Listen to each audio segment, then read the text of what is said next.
घोर आश्चर्य, ये कैसे संभव?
क्या लगता है ये लक्ष्य भेद कर पाएगा? अवश्य मित्र, संधान सर्वथा उत्तम था।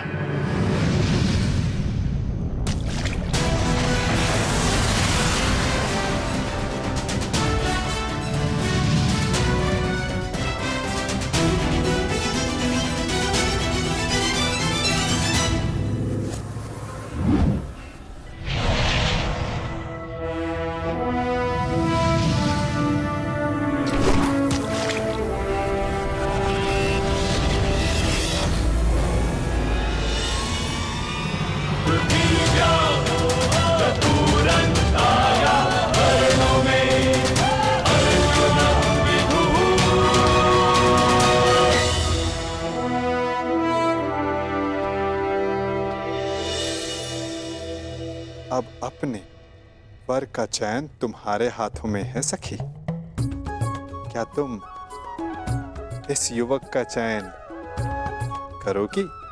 ये चयन तो युगों पूर्व हो चुका है केशव। मैंने ये जन्म सिर्फ ये अनुभव करने के लिए लिया है कि क्या मेरा चयन उचित था।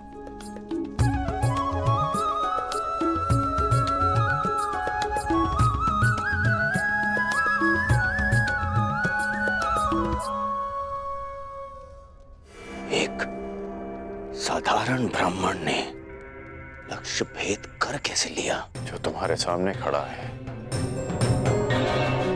वो सामान्य नहीं है मित्र, कुछ तो असाधारण है इसमें।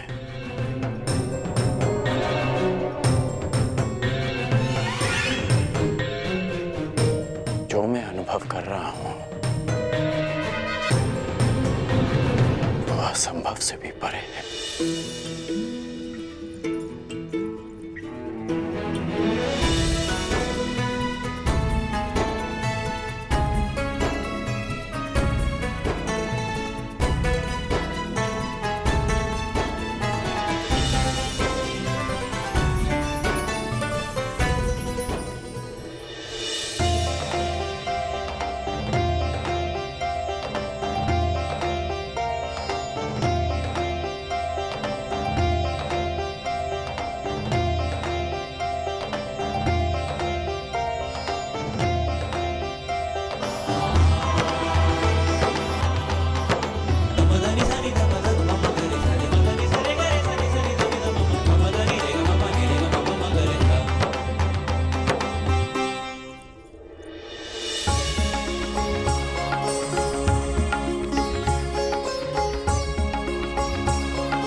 यदि अग्नि कुंड को ढक दिया जाए तब भी उसका ताप बाहर तक अनुभव होता है ब्राह्मण युवक।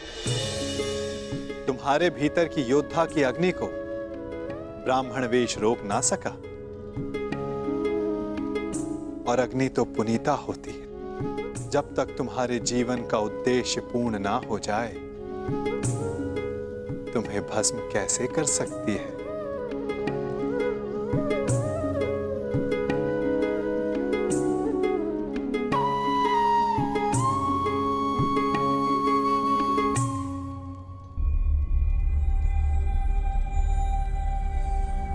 इतने विरोधियों के मध्य से स्वयंवरा को ले जाने का अनुभव मेरा भी रहा है। उस अनुभव के आधार पर तुम्हारे लिए एक सुझाव है। यहां से शीघ्र चले जाओ।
क्या सोच रहे हो मित्रों?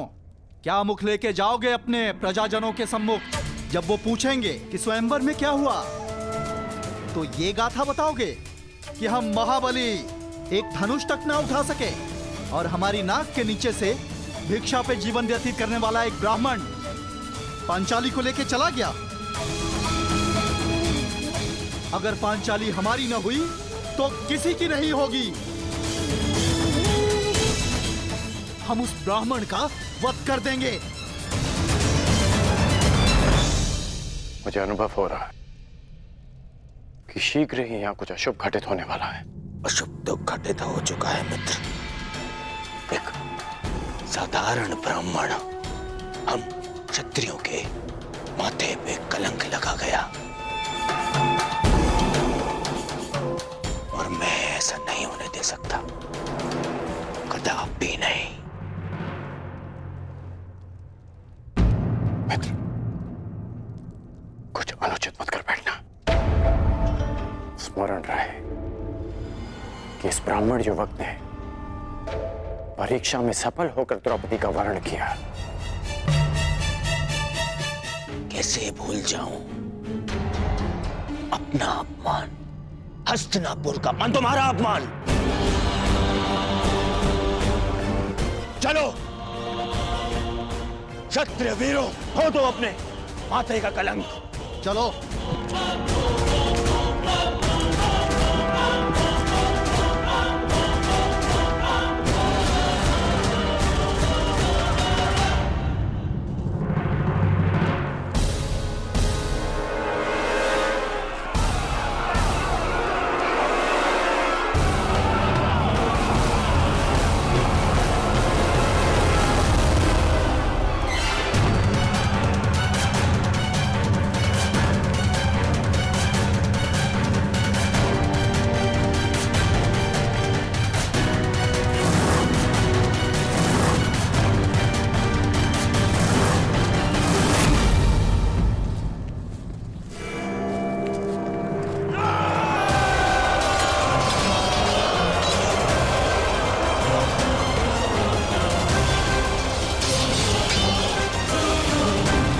भ्राताश्री, पांचाली को यहाँ से सुरक्षित ले जाइए। मैं भी युद्ध कर सकती हूँ। मुझे तुम्हारी क्षमता पर संदेह नहीं है पांचाली, परंतु तुम्हें भी अपने वर की योग्यता पर संदेह नहीं होना चाहिए। जब तक मेरी भुजाओं में बाण चलाने की शक्ति और छाती पर घाव सहने की क्षमता, तुम्हें अस्त्र उठाने की आवश्यकता नहीं पड़ेगी।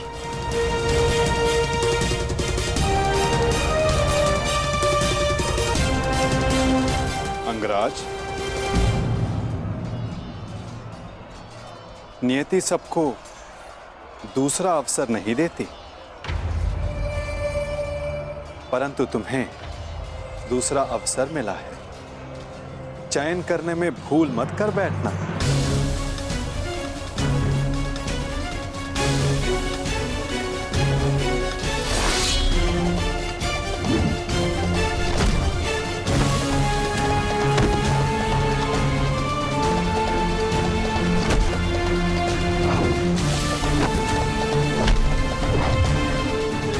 कर्ण, योद्धा का मन सदा युद्ध करने को ललायित रहता है, परंतु जैसे मैंने जरासंध से कहा था कि योद्धा वही होता है जो जब तक हो सके युद्ध को टाले। आपने एक और बात कही थी वासुदेव कि हम सब नियति से बंधे हैं, तो युद्ध होना है तो होगा। हाँ, कारण अवश्य भिन्न हो सकते हैं, कभी तारण तो कभी शंका का निवारण।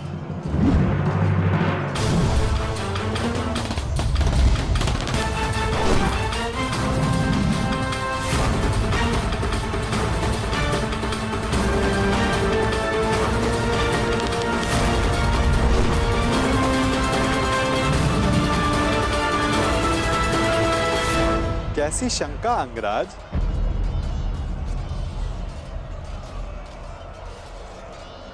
आप तो मेरा मन पढ़ सकते हैं ना वासुदेव, तो बताइए कि जो मेरे मन में चल रहा है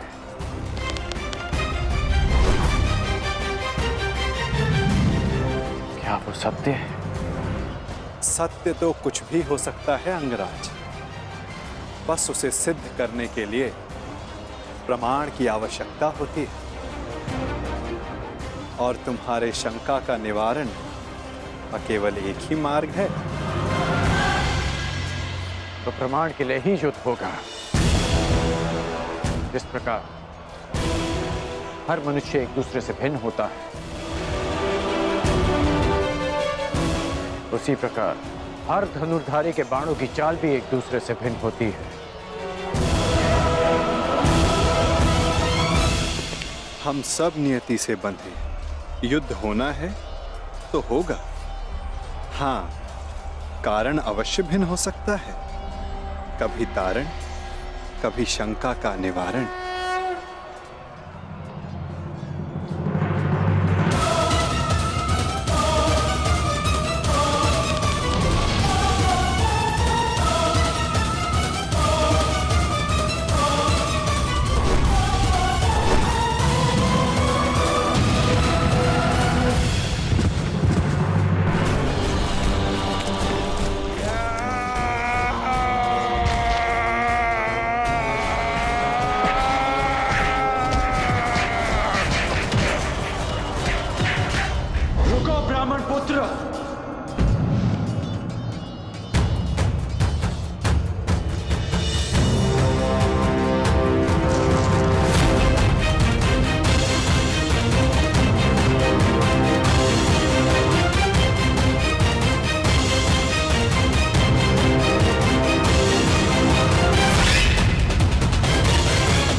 स्वागत है अंगराज कर्ण, स्वागत है।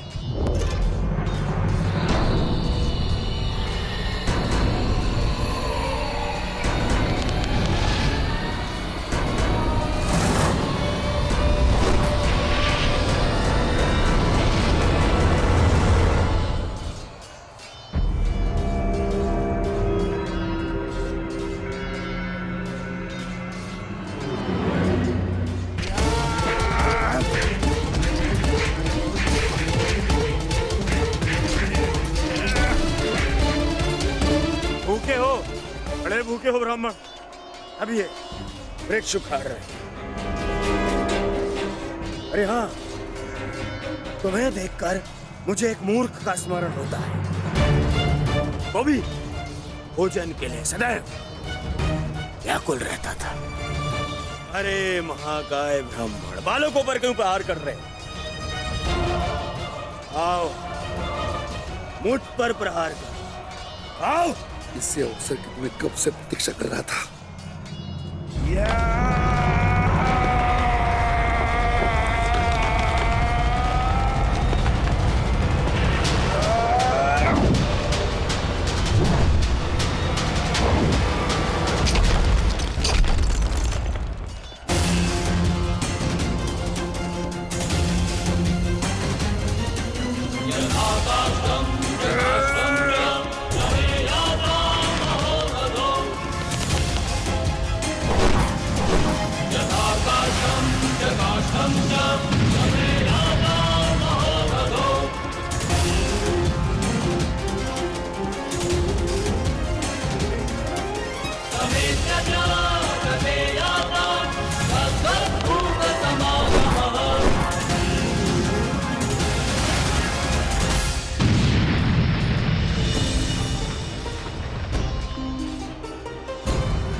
क्या तुम सच में ब्राह्मण हो वीर?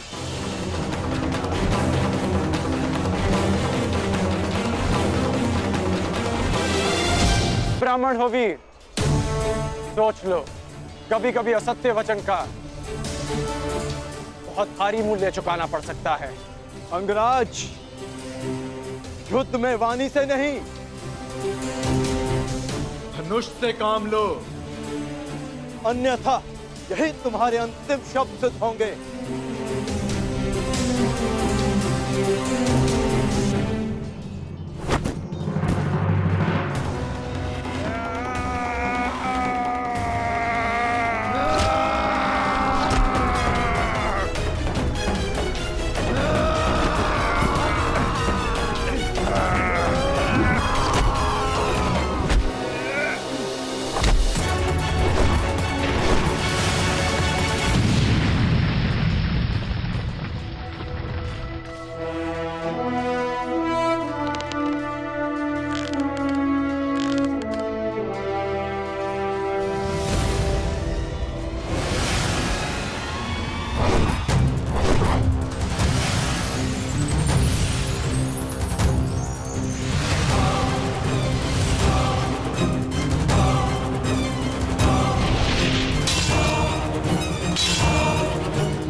केवल एक ही योद्धा है जो इतना चपल है, अर्जुन।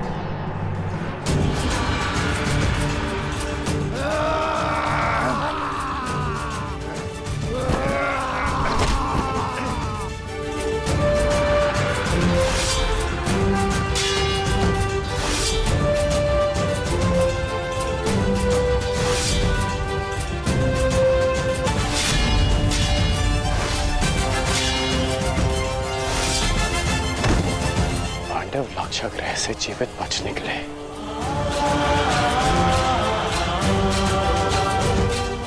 अर्थात माता कुंती भी सुरक्षित है।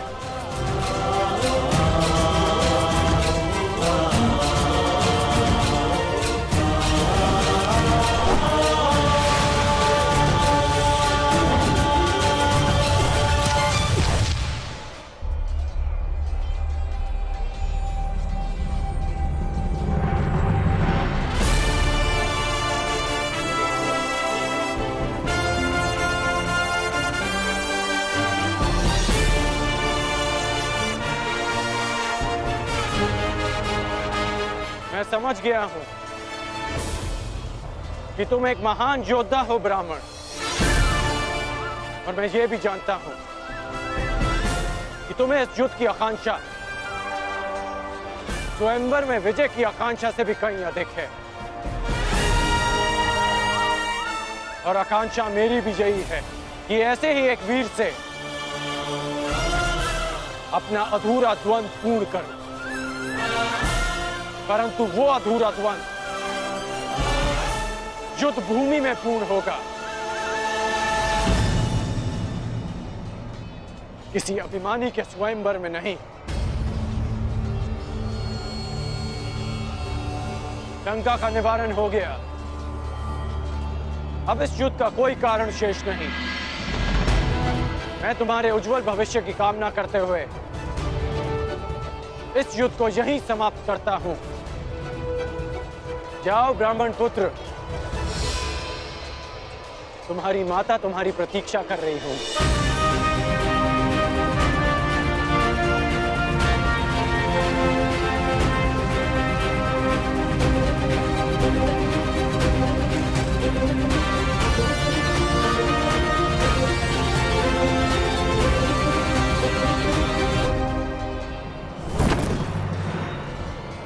रुक जाओ मित्र, ये युद्ध यहीं समाप्त करो मित्र। विजेता को अपनी स्वयंवर आदर से ले जाने दो मित्र। नहीं मित्र, हम इन्हें नहीं। मित्रों में वाद परिवाद नहीं होता। ये ब्राह्मण अपने उपहार का अधिकारी है।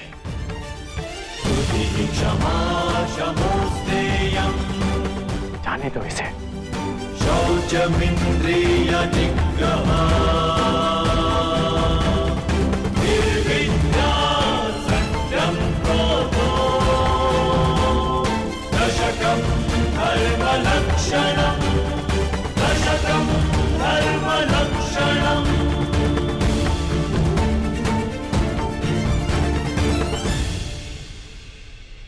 माता कुंती और पांडव जीवित हैं। मेरे मन से एक बोझ उतर गया। अन्यथा लाक्षागृह की वो अग्नि मेरे मन को सदैव जलाती रहती।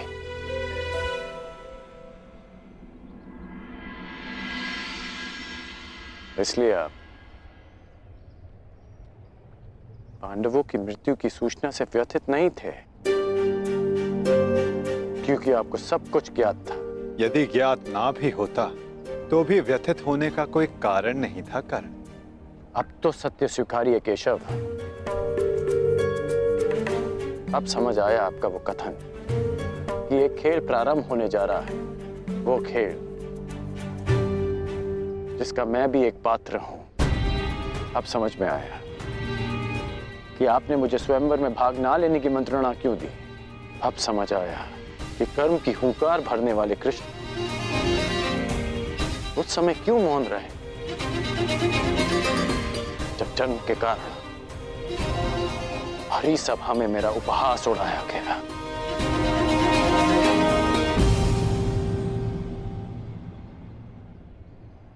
अर्जुन के लिए ही ना नटवर।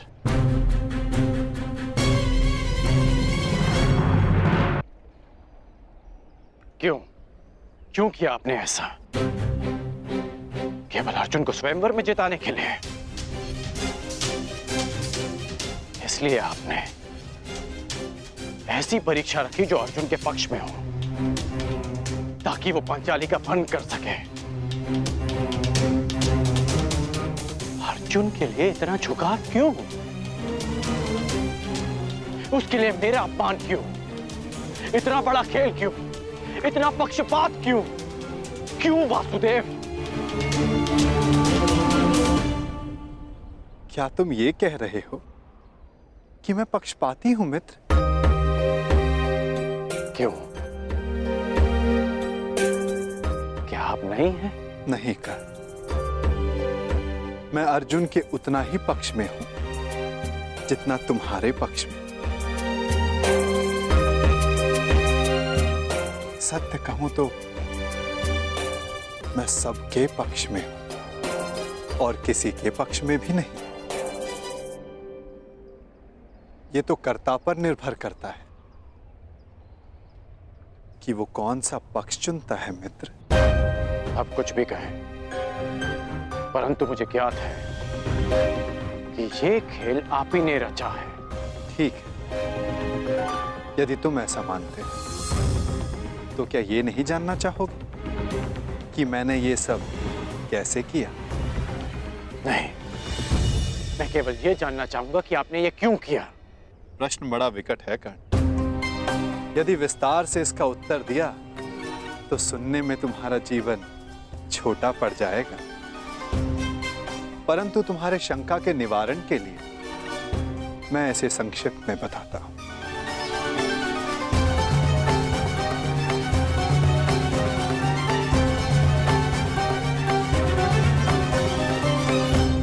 एक महाचक्रवात आने को है कर्ण, ऐसा विकराल चक्रवात जिससे कोई भी सुरक्षित नहीं रह पाएगा।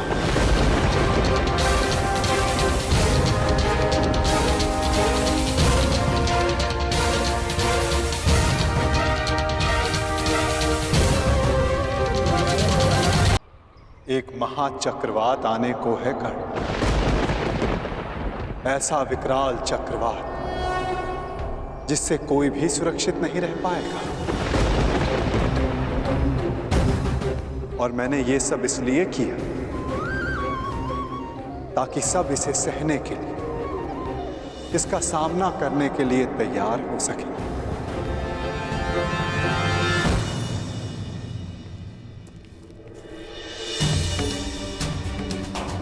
माताश्री, अब हमारे पीछे कोई नहीं। परंतु हमें शीघ्र ही जाना होगा ना, माता प्रतीक्षा कर रही होंगी। हमारे विलंब से चिंतित हो जाती हैं वो।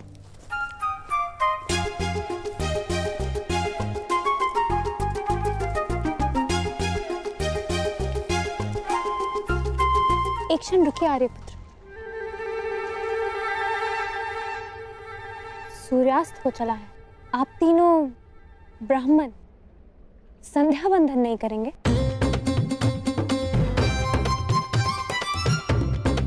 कोई ब्राह्मण किसी भी परिस्थिति में संध्या बंधन नहीं भूलता।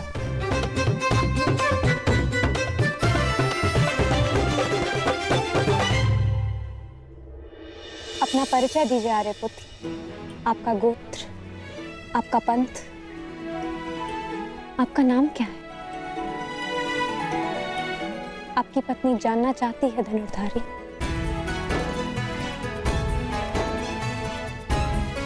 अपनी पत्नी से भी अपना नाम छुपाने का क्या कारण हो सकता है? उस पत्नी से जो कदाचित आपको पहचान चुकी है।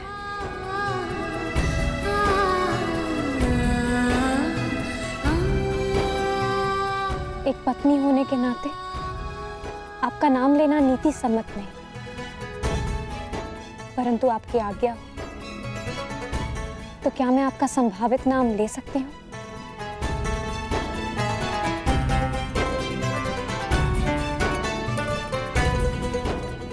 याज्ञसेनी द्रौपदी अपने महाधनुर्धारी पति पांडुपुत्र अर्जुन को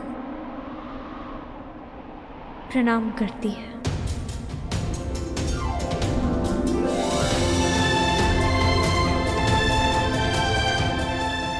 प्रणिपात आर्य अर्जुन।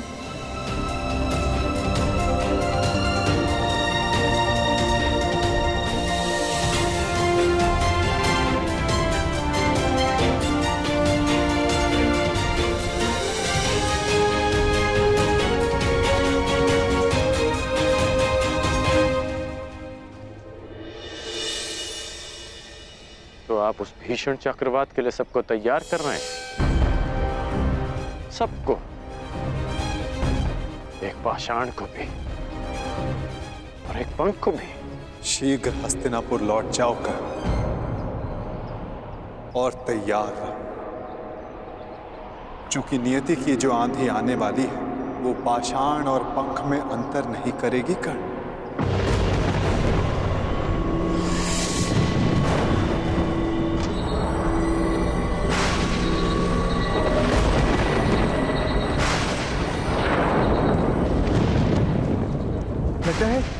चक्रवात आने वाला है भ्राता।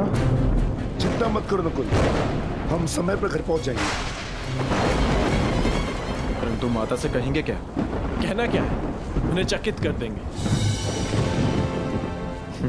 हाँ, चकित ही सही, परंतु माता के मुख पर मुस्कान तो आएगी।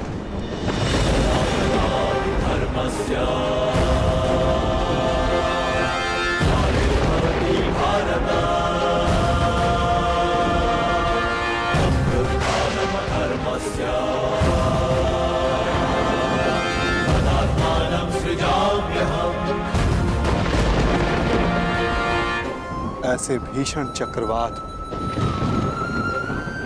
पाषाण भी पंख बनकर उड़ जाता है क्या?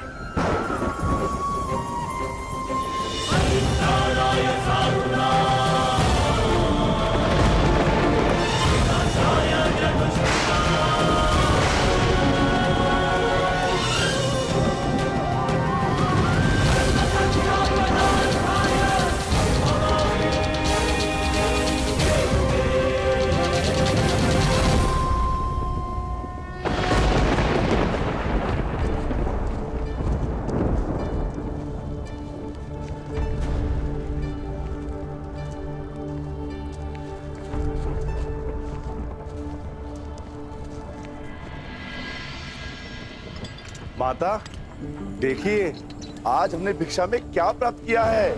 देखना क्या है, भिक्षा ही लाए होगे ना। माता श्री, आपको देखना चाहिए, आप चकित रह जाएंगी। आ रही हूँ भीम। शीघ्रता कीजिए माता। ऐसी भी क्या शीघ्रता, जो भी लाए हो तुम पांचों भाई सदा की भांति उसे आपस में बांट लो।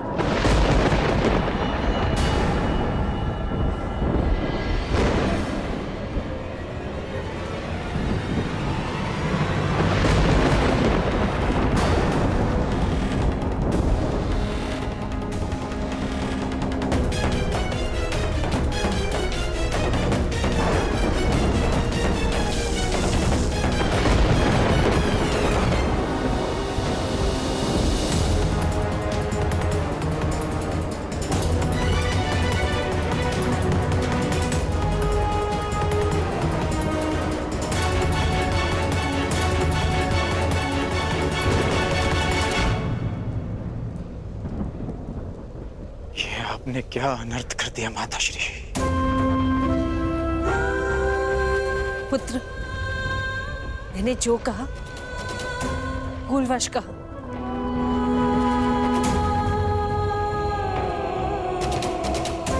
वही कहा जो तुम सबसे प्रतिदिन कहती थी। इसका अर्थ ये नहीं कि मेरी बात पाषाण की रेखा है। मैंने जो कहा उस बात का विस्मरण कर लो। जिस प्रकार हर एक कर्म का अपना एक फल होता है, उसी प्रकार मुख से निकले हर एक शब्द का प्रतिफल होता है। विशेषकर माता के शब्दों का। ये शब्द ही तो है जो कभी वरदान बन जाते हैं और कभी श्राप।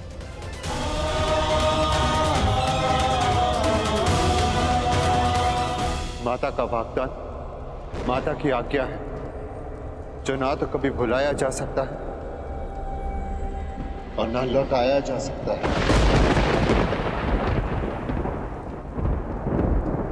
परंतु भ्राताश्री, उन शब्दों का विस्मरण करना होगा। एक स्त्री 5 पुरुषों से विवाह कैसे कर सकती है? अद्भुत!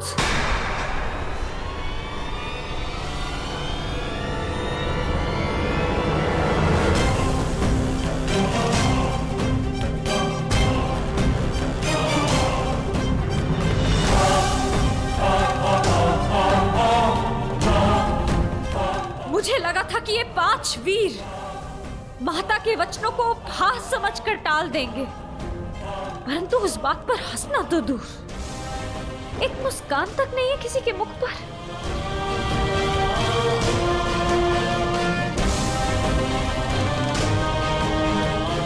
मुझे तो लगा था कि आप सब मुझे सांत्वना देंगे कि पांचाली, माता श्री ने भूलवश जो भी कहा उससे व्यथित ना हो। परंतु आप सब ये मंत्रणा कर रहे थे कि 5 पुरुष एक स्त्री से कैसे विवाह करेंगे।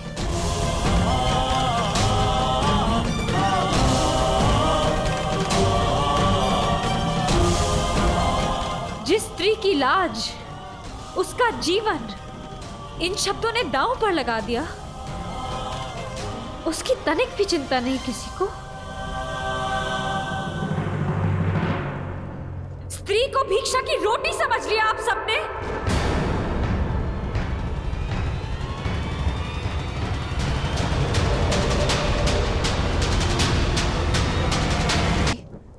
अपने शब्दों के लिए मैं क्षमा मांगती हूँ। नहीं माताश्री, आपने जो कहा वो भूलवश कहा, परंतु इन सब ने जानते समझते आपके साथ उपहास किया था। मेरी क्या भूल है माताश्री? ये 5 भाई ये विवाद कर रहे हैं कि मुझे कैसे बांटना है।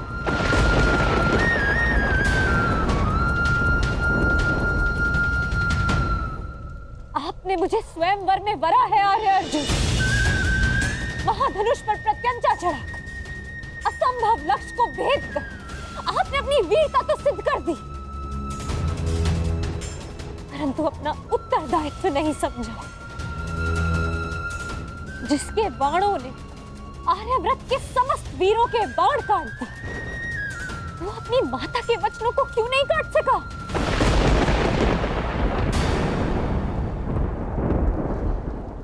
धर्मराज समझे जाने वाले प्रथम पांडव श्री माता के वचन झूठे सिद्ध। इस अधर्म की व्याख्या आप कर बैठे, परंतु एक स्त्री के मान की रक्षा का धर्म वो नहीं सूझा आपको।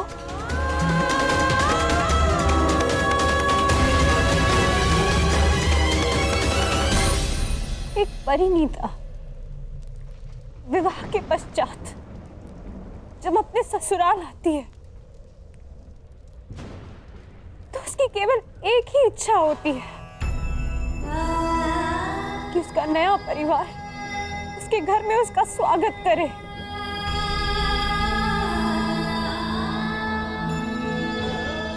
परंतु यहाँ मेरा बंटवारा करने पर विचार विमर्श कर रहे हैं आप सब। अपनी माता को चकित करने के प्रयास में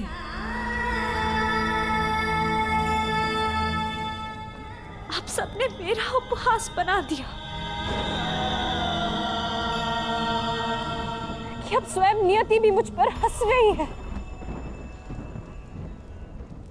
क्या स्त्री एक विजेता का स्मृति चिन्ह है कि एक पल दिखाकर उसे प्राप्त करता है,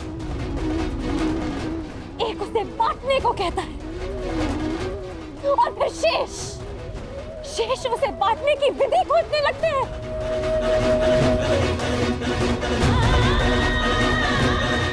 महाबलशाली वृकोदर भीम, जिसने एक विशाल वृक्ष उठाकर मेरी रक्षा की चुनौती ली थी, पवन वेग से युद्ध किया, क्या वो उस पांचाली को उसका मान बनाए रखने का आश्वासन नहीं देगा? जो पांचाली नियति की आंधियों में उड़ी जा रही है, क्या यही इस पांचाली का प्रारब्ध है आर्या?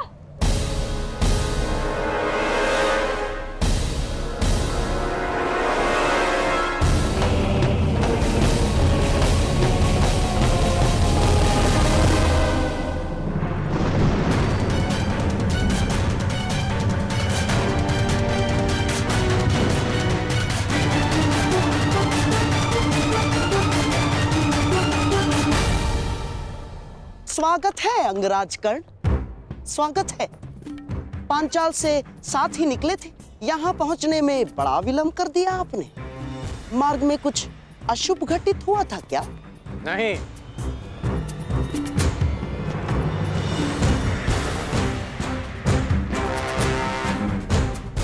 परंतु आपके इस भांति मार्ग में आने का अर्थ है कि यहाँ अवश्य कुछ अशुभ घटित होने वाला है।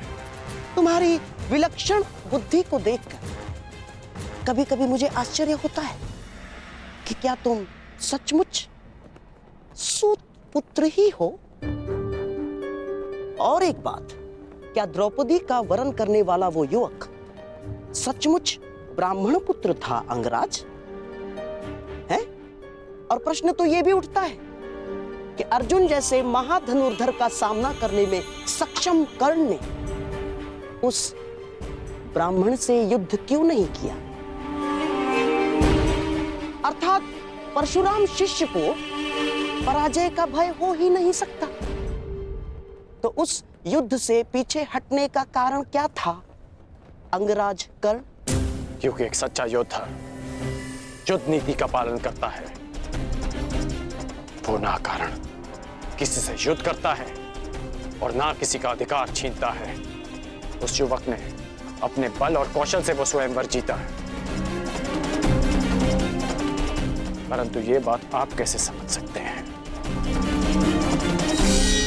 क्योंकि हाथों में बांसे रखकर षड्यंत्र रचने वाला एक सच्चे योद्धा का मन नहीं समझ सकता।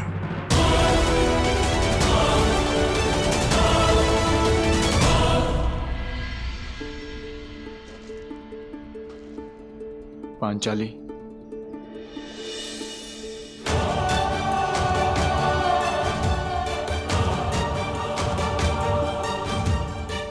मुझे क्षमा कर दो पांचाली। किसी का मंतव्य तुम्हें ठेस पहुंचाना नहीं था।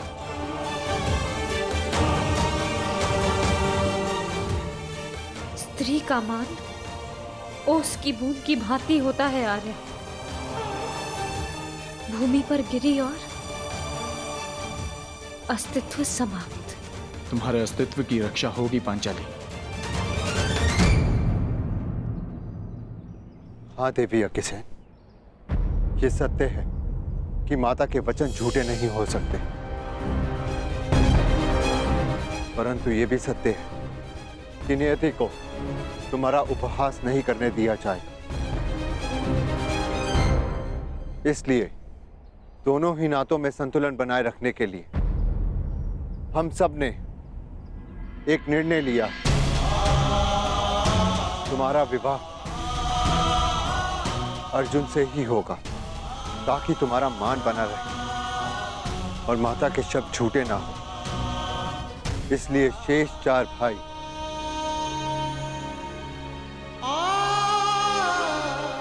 संन्यास लेंगे, संन्यास लेंगे, संन्यास लेंगे।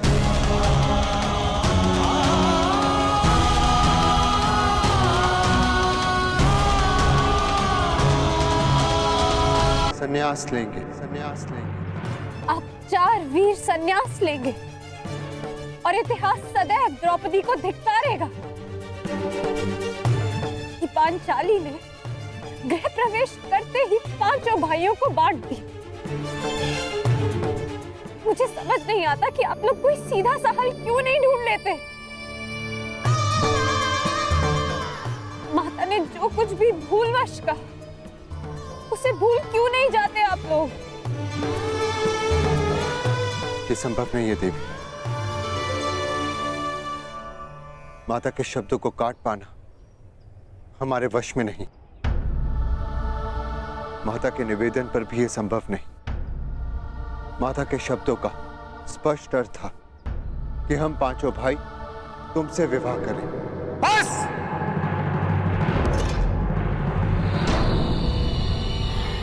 अब एक भी शब्द और मत कहना दुस्साहसी ब्राह्मण।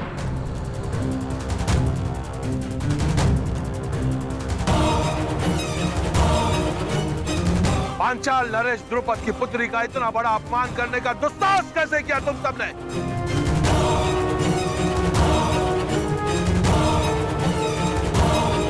ये तो ईश्वर की कृपा है कि मैं यहां अपनी पुत्री का कुशल क्षेम पूछने आ गया, अन्यथा तुम सब अनर्थ करने जा रहे थे। पुत्री, तुम इसी क्षण पांचाल की ओर प्रस्थान कर रही हो और मैं युद्ध में इन सब का वध करूंगा।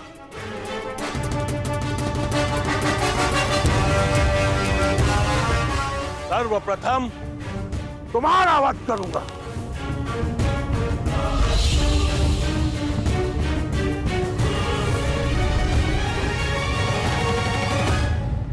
ठहरिए पांचाल नरेश।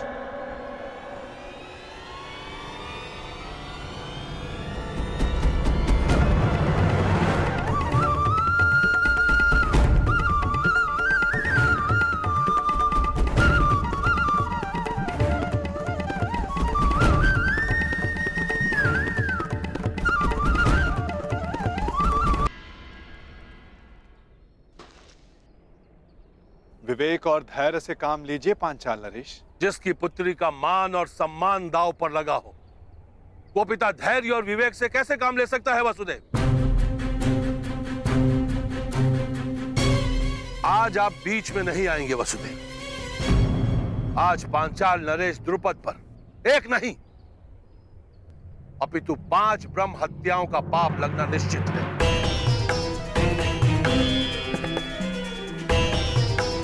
ब्रह्म हत्या का पाप तो आपके भाग्य में है ही नहीं पांचाल नरेश, क्योंकि आपके समक्ष कुरु वंश के क्षत्रिय महायोद्धा खड़े हैं। अर्थात ये पांचाल नरेश, ये और कोई नहीं परंतु कुंती पुत्र पांडव है।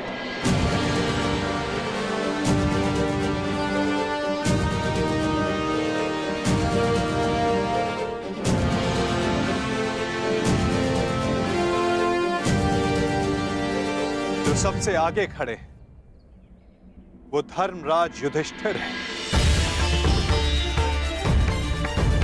और जिसने खेल खेल में वृक्ष उठाकर स्वयंवर में विघ्न डालने वालों का संहार किया वो महाबली भीम है। और उनके 2 सहायक नकुल और सहदेव।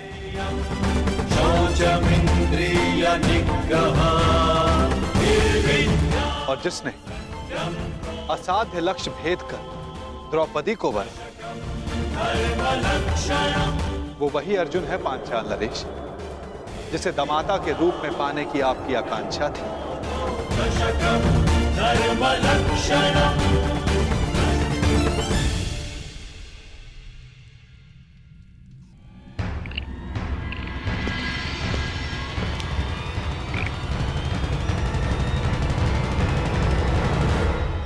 पधारिए अंगराज कर्ण।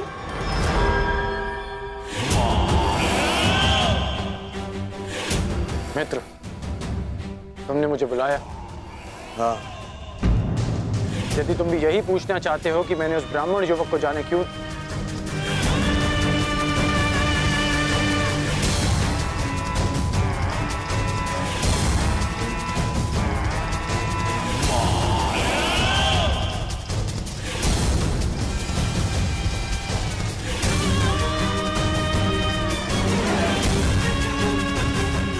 उस ब्राह्मण को छोड़ो मित्र, छोड़ो उस ब्राह्मण को। ऐसा शुभ होने वाला है कि पांचाली स्वयंवर की त्रासदी भूल ही गया हूं मैं आज बहुत प्रसन्न हूं मित्र।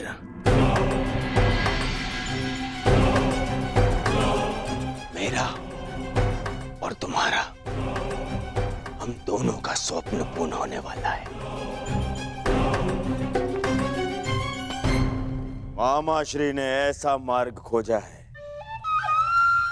जो मुझे, दुर्योधन को, तुरंत ही हस्तिनापुर का राजा बना देगा।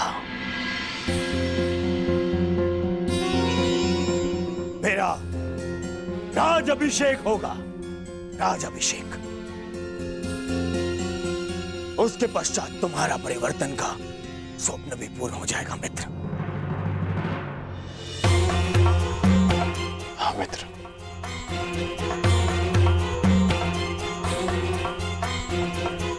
परंतु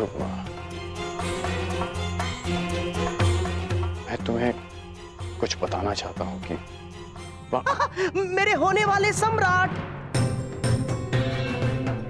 अपनी प्रसन्नता अपने मित्र के साथ बाद में बांटना है। पहले अपने पिताश्री से तो मिलकर आओ। वो तुम्हारी कब से प्रतीक्षा कर रहे हैं। मित्र, मैं अभी आता हूं।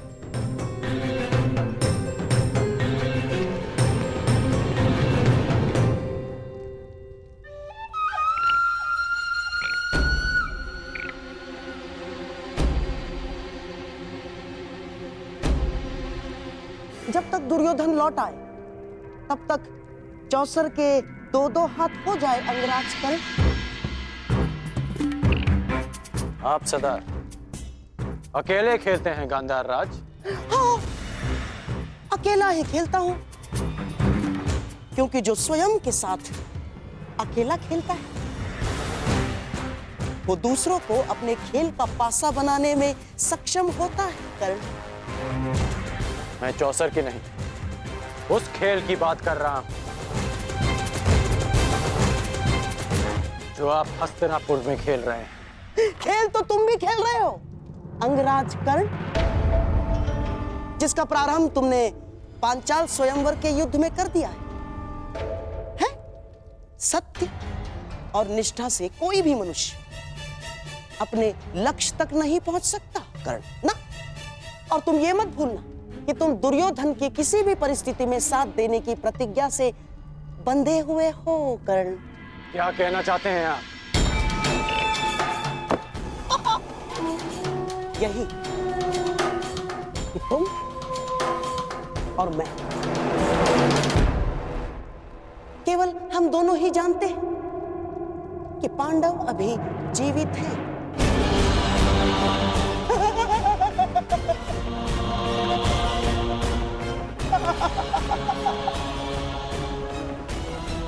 और यदि दुर्योधन को सम्राट बनते देखना चाहते तो ये सत्य किसी को ज्ञात नहीं होना चाहिए ना।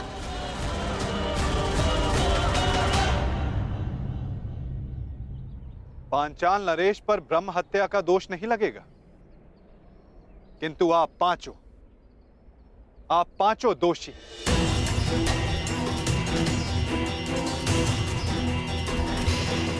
धर्मराज, पांचाल नरेश के क्रोध का कारण नीति संगत और द्रौपदी की पीड़ा भी। यदि कुछ अनीति हुई है तो आप पांचों से।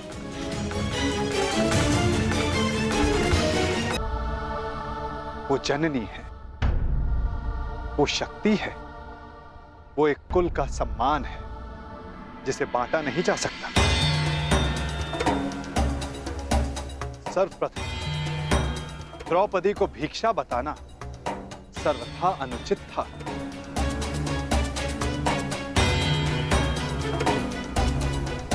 तुमने पांचाली का वरण किया है ना अर्जुन, वो कोई भिक्षा नहीं है।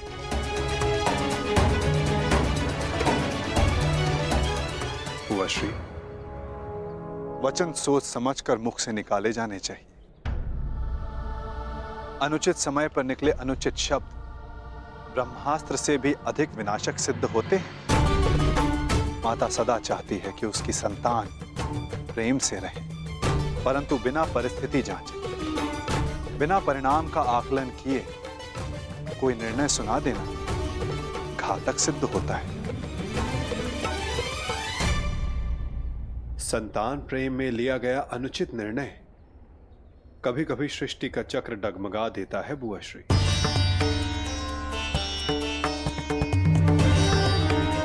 पांडवों से भूल हुई है माना, देवी कुंती से भूलवश वाकदान हुआ है यह भी माना, परंतु वसुदेव, इसमें मेरी पुत्री का क्या दोष? मेरी पुत्री के भविष्य का क्या होगा? ये निर्णय तो स्वयं पांचाली ही ले सकती है। पांचाल नरेश, चूंकि एक स्त्री से उसके भविष्य का, उसका दाम्पत्य चुनने का अधिकार उससे कोई नहीं ले सकता।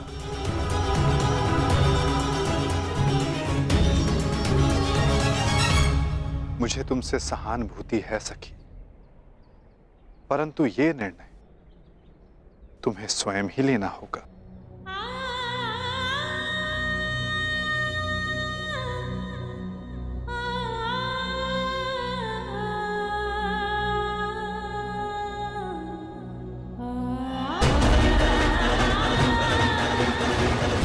पांचाली।